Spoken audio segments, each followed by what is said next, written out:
मेरी शादी एक ऐसे आदमी के साथ हुई थी जो कभी बाप नहीं बन सकता था, लेकिन मेरे ससुर जी मेरा बहुत ख्याल रखते थे। उनकी उम्र 60 साल थी, लेकिन दिखने में वो किसी पहलवान से कम नहीं लगते थे। मेरे पति अपना ज्यादातर समय अपने ऑफिस में ही बिताते थे, लेकिन तब तक मेरे ससुर जी मुझे बिल्कुल भी अकेला नहीं छोड़ते थे। वो हर तरह से मेरा ध्यान रखते थे। शादी के 5 महीने बाद ही मेरी तबीयत खराब हो गई। जब मेरा पति मुझे हॉस्पिटल लेकर गया तो डॉक्टर ने कहा, मुबारक हो, तुम्हारी पत्नी माँ बनने वाली है। एक सामान्य पति पत्नी की जिंदगी में ये सबसे बड़ी खुशखबरी होती है, लेकिन हम दोनों ये खबर सुनकर हैरान रह गए थे। और जब मुझे पता चला कि ये बच्चा किसका है, तो मेरी तो जान ही निकल गई। क्योंकि हेलो दोस्तों, आज की इस रोमांचक कहानी में आप सभी का स्वागत है। मेरा नाम साक्षी है और मेरी उम्र लगभग 30 साल है। मेरी अभी तक शादी नहीं हुई थी, क्योंकि मेरे माँ बाप बचपन में ही गुजर चुके थे। मैं अपने भाई बहनों में सबसे बड़ी हूँ और मेरे ऊपर मेरी 2 छोटी बहनों की जिम्मेदारी भी थी। मैं छोटी मोटी नौकरियां करके अपना और अपनी बहनों का पेट पाल रही थी। धीरे धीरे करके मैंने अपनी दोनों छोटी बहनों की शादी कर दी, क्योंकि अगर मैं पहले शादी कर लेती तो उन दोनों की देखभाल के लिए कोई भी नहीं होता।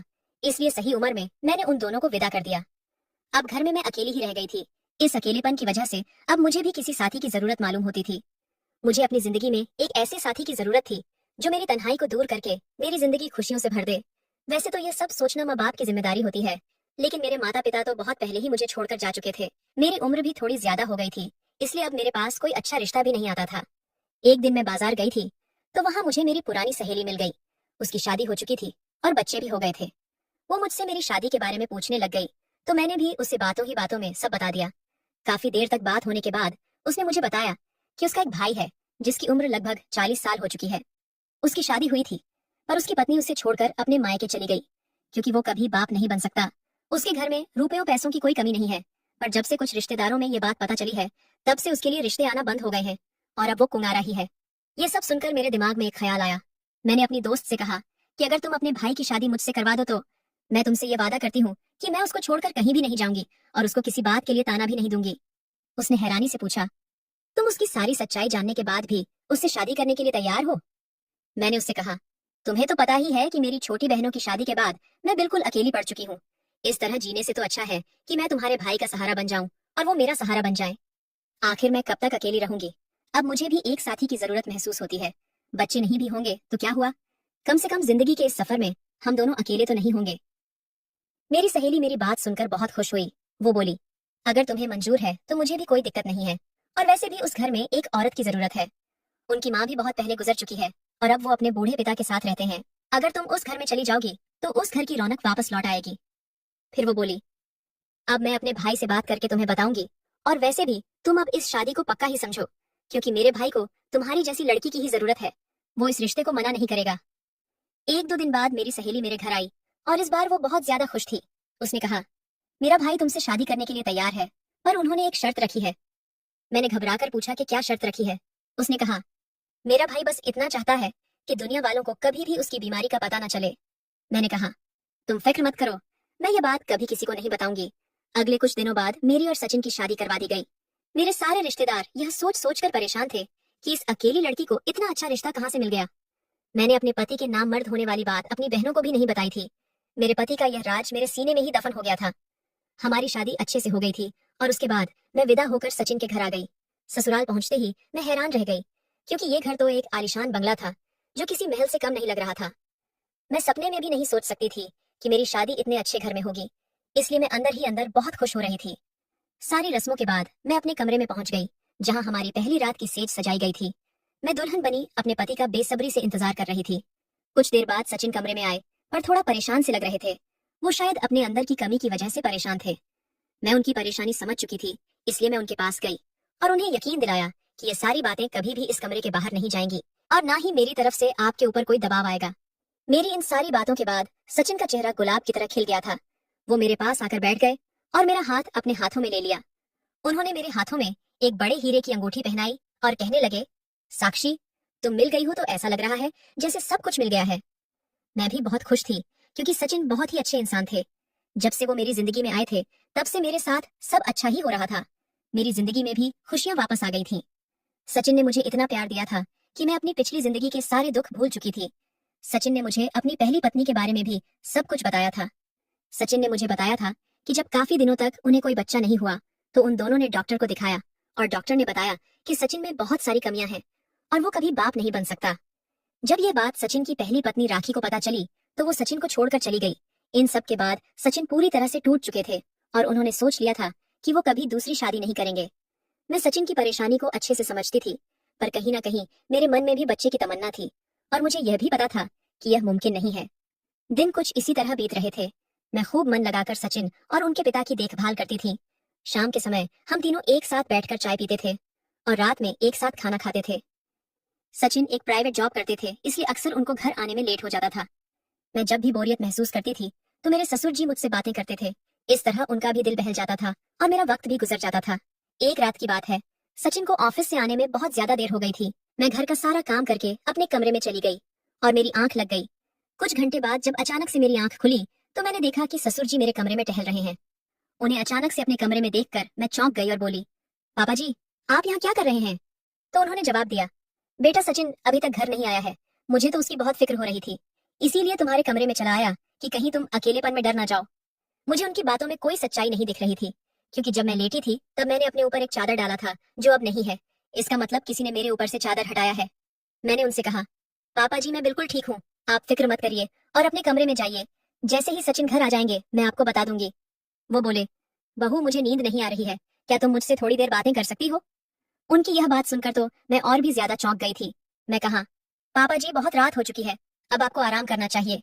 मेरे ससुर बोले, ठीक है बेटा, मैं अपने कमरे में जा रहा हूँ, लेकिन तुम मुझे एक कप चाय बनाकर दे दो। मैंने उनको एक कप चाय बनाकर दे दी और अपने कमरे में वापस आ गई। उस दिन मुझे अपने ससुर का बर्ताव कुछ अजीब सा लग रहा था।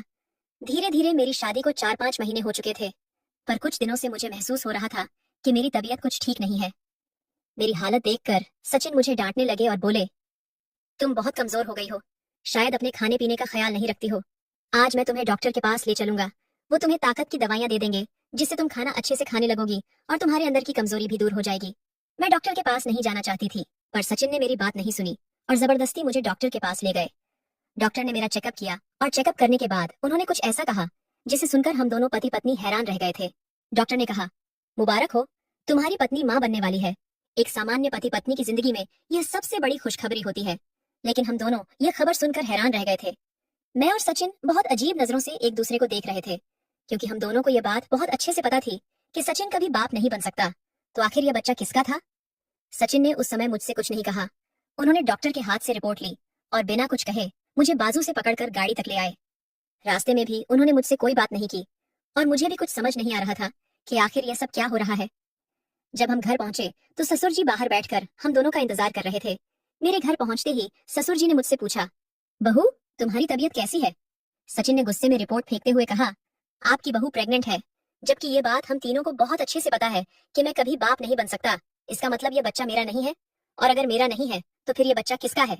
ये सब देखकर मुझे चक्कर आने लगे थे और मैं बेहोश होकर जमीन पर गिर गई, क्योंकि मुझ में यह सब बर्दाश्त करने की हिम्मत नहीं थी। मैं बेकसूर थी, लेकिन मेरा पति मानने को तैयार ही नहीं था। सचिन की सारी बात सुनकर ससुर जी कहने लगे, तुम थोड़ा सोच समझकर बात किया करो, ये तुम कैसी बातें कर रहे हो? मैंने सचिन से कहा, मैं नहीं जानती कि ये बच्चा किसका है, लेकिन मैं इतना जरूर जानती हूँ कि मेरी जिंदगी में आपके अलावा और कोई भी नहीं है। सचिन ने गुस्से से गरजते हुए कहा, तुम बिल्कुल चुप रहो। आज मुझे समझ आया है कि तुम्हारी शादी क्यों नहीं हो रही थी। अगर मुझे पता होता कि तुम इस तरह की लड़की हो तो मैं कभी भी तुमसे शादी नहीं करता। लेकिन मैं इतना बेवकूफ नहीं हूँ कि किसी और के पाप को अपना नाम दूं। तो बेहतर यही होगा कि तुम अपना सारा सामान उठाओ और इसी वक्त मेरा घर छोड़कर चली जाओ। ससुर जी ने सचिन को समझाने की बहुत कोशिश की, लेकिन वो किसी की भी बात सुनने को तैयार नहीं थे और आधी रात को सचिन ने मुझे घर से निकाल दिया। मेरे पास अब कोई रास्ता नहीं बचा था, इसलिए मैं वापस अपने घर आ गई। मैं अभी भी वही सब सोच रही थी जो सचिन ने मुझसे बोला था। ये सब सोचते सोचते मेरी तबीयत बिगड़ी जा रही थी, लेकिन मुझे अभी भी सचिन की ही परवाह थी, क्योंकि मैं उनसे बेहद प्यार करती थी। मैं रोते रोते जमीन पर ही सो गई। मेरी आंख तब खुली जब सुबह मेरे दरवाजे पर दस्तक हुई। मैंने दरवाजा खोला तो सामने मेरी वही सहेली खड़ी हुई थी। उसको देखकर मैं उसके गले लगकर रोने लगी और बोली, मैं बेकसूर हूँ और मुझे नहीं पता है कि ये बच्चा मेरे पेट में कैसे आया। वो बहुत देर तक मेरे पास बैठी रही और मुझे समझाती रही। उसने कहा, चिंता मत करो, सब ठीक हो जाएगा, और इतना कहकर वो चली गई। उसके जाने के बाद मैं बहुत देर तक यही सोचती रही कि मेरी जिंदगी में सचिन के अलावा कोई भी नहीं है, तो फिर ये बच्चा किसका हो सकता है। अचानक से मेरे दिमाग में उस रात का ख्याल आया जब सचिन ऑफिस से वापस नहीं आए थे और ससुर जी मेरे कमरे में टहल रहे थे। बहुत सोच विचार के बाद मेरे दिमाग में ये बात आई कि कहीं ससुर जी ने ही तो ये सब नहीं किया है, क्योंकि शादी के बाद मेरी जिंदगी में अगर सचिन के अलावा कोई और था तो वो ससुर जी ही थे। सचिन तो अक्सर ऑफिस से घर आने में लेट हो जाते थे और रात को खाना खाने के बाद जब मैं अपने कमरे में जाकर सो जाती थी तो कहीं उन्होंने ही तो कुछ नहीं किया। उनका मेरे ऊपर प्यार जताना और हद से ज्यादा मेरा ख्याल रखना आज मुझे खटक रहा था। मैं बस यही सोचती रहती थी कि मैं कैसे खुद को बेकसूर साबित करूं और कैसे अपने पति के साथ जिंदगी की नई शुरुआत कर पाऊं। 1 महीने बाद मेरी सहेली सचिन को लेकर मेरे घर आई। सचिन को दरवाजे पर देखकर मैं हैरान रह गई थी और मुझे समझ नहीं आ रहा था कि आखिर सचिन मुझे लेने कैसे आए। पर मेरे लिए तो इतना ही काफी था कि मुझे दोबारा सचिन की जिंदगी में शामिल होने का मौका मिल रहा है। मैं बिना कुछ कहे उन दोनों के साथ गाड़ी में बैठकर अपने ससुराल चली आई। जब मैं घर पहुंची तो मैंने देखा कि हमारे पूरे घर को फूलों से सजाया गया था। ससुर जी ने फूल मालाओं से मेरा स्वागत किया। मैं ये सब देखकर बहुत हैरान थी कि आखिर यह सब हो क्या रहा है। मेरी सहेली ने मुझे बड़े प्यार से गले लगाया और बोली, तुम्हारा बहुत बहुत शुक्रिया कि तुमने मुझे बुआ बनने का मौका दिया है। तुमने इस दुनिया की सबसे बड़ी खुशी मुझे दी है। मैंने अपनी हैरत भरी निगाह सचिन पर डाली तो सचिन शर्मिंदगी से अपनी नजरें झुकाए खड़े थे। मेरी सहेली मुझे सारा सच बताने लगी। उसने बताया कि पापा को तुम्हारे ऊपर पूरा भरोसा था कि तुम एक बहुत ही अच्छी लड़की हो, इसलिए उन्होंने दोबारा से भैया को उस लेडी डॉक्टर के पास भेजा। भैया ने उनसे कहा, डॉक्टर साहिबा, आपने कहा था कि मेरे अंदर एक कमजोरी है जिस वजह से मैं कभी बाप नहीं बन सकता, लेकिन मेरी दूसरी पत्नी प्रेग्नेंट हो गई है, तो फिर ऐसा कैसे हो सकता है। तब उस लेडी डॉक्टर ने भैया को बताया, दरअसल आप में कोई प्रॉब्लम नहीं थी। आपकी पहली पत्नी को आपसे छुटकारा चाहिए था, इसलिए वो आपको ऐसी दवाइयां देती थी ताकि सारा इल्जाम आपके ऊपर आ जाए और वो आपसे ढेर सारे पैसे वसूल कर ले। उसी ने पैसे देकर मुझसे झूठी रिपोर्ट बनवाई थी। सचिन ने मुझसे अपने की माफी मांगी, लेकिन मुझे उनसे कोई शिकायत नहीं थी, क्योंकि उनकी जगह अगर कोई और भी होता तो शायद वो भी यही करता। मैंने अपनी ननद को गले से लगा लिया और उसको बहुत सारा धन्यवाद दिया। मैंने ससुर जी के पैर छुए, क्योंकि मैं उनके बारे में भी बहुत गलत सोचने लग गई थी। उन्होंने मेरे सिर पर हाथ रखा और कहा, बेटा, ये सारे रिश्ते बहुत ही नाजुक होते हैं और हमें इन रिश्तों को बहुत ही प्यार से संभाल कर रखना पड़ता है। कभी कभी मामूली गलती की वजह से बहुत गहरे रिश्ते भी चुटकी में खत्म हो जाते हैं। ये घर तुम्हारा है और अब तुम हमेशा इस घर की रानी बनके रहना। कमेंट करके जरूर बताइएगा कि आपको ये कहानी कैसी लगी। अगर आपको ये कहानी पसंद आई हो तो इसे लाइक करें और अपने दोस्तों के साथ भी शेयर करें। आगे भी ऐसी रोमांचक कहानियों के लिए हमारे चैनल को सब्सक्राइब करें और बेल आइकन दबाना ना भूलें।